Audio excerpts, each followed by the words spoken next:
a gente já começa falando sobre a explosão em Beirute. Autoridades investigam uma grande explosão que aconteceu no Líbano. O país faz fronteira com Israel e com a Síria. E o editor de Internacional, Marcelo Favalli, está acompanhando, vai trazer as últimas informações atualizadas para a gente dessas imagens que chamam muito a atenção, né, Favalli? Boa tarde. Boa tarde, Roberta. Boa tarde, Evandro. Pois é, a gente continua nesse assunto, mas é muito importante nós esclarecermos que, primeiro, a primeira informação ainda aponta para um acidente. Então, para quem chegou agora na nossa cobertura, estamos com imagens praticamente ao vivo, que foram recuperadas de agora a pouco, um foco de incêndio numa região portuária de Beirute, capital do Líbano, que fica ali às margens do Mediterrâneo. O que a gente soube que há pouco menos de uma hora houve uma enorme explosão, um enorme cogumelo aí por conta dessa explosão que partiu a princípio de um incêndio.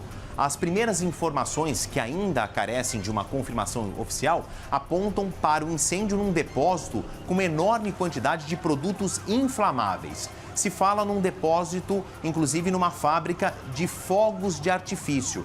E aí eu trago uma informação que é muito importante para que a gente consiga entender um pouco mais a grande imagem, que é a seguinte: o mundo árabe, os muçulmanos, quem professa a religião islâmica, nessa semana são festas religiosas, o que deixa a gente entender que realmente existe uma enorme produção de fogos de artifício agora nesse período de festas para os islâmicos, que termina aí o período de peregrinações religiosas na próxima sexta-feira, no amanhecer de sábado. Então, muitas famílias celebram com fogos de artifício. E como Beirute faz parte aí, um dos pontos nevrálgicos do mundo árabe, é fácil a gente entender que talvez fossem pólvora, talvez fosse fogos de artifício que seriam vendidos aí para as festas do Eid e do final do Hajj. Esse é um momento capturado por um cinegrafista amador, uma testemunha, que mostra exatamente o momento da explosão.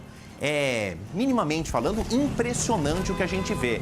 Uma enorme coluna de fumaça formada depois desse gigantesco cogumelo, que é um reflexo do deslocamento de ar proveniente dessa enorme explosão. Então, o que a gente sabe também, com o relato de testemunhas e de algumas vítimas, que 200, 300 metros a partir do ponto da explosão, carros foram virados, vidraças quebradas e portas arrancadas. Isso por causa da força, do deslocamento de ar a 200, 300 metros do ponto da explosão. A gente está repetindo a imagem várias vezes para que todo mundo entenda a dimensão da explosão. É claro que quando a gente fala de Beirute, Líbano, onde existem partidos que têm braços armados, grupos extremistas, a gente, claro que remonta ao que seria um ataque terrorista, mas a princípio, essa primeiríssima linha de investigação aponta para um acidente.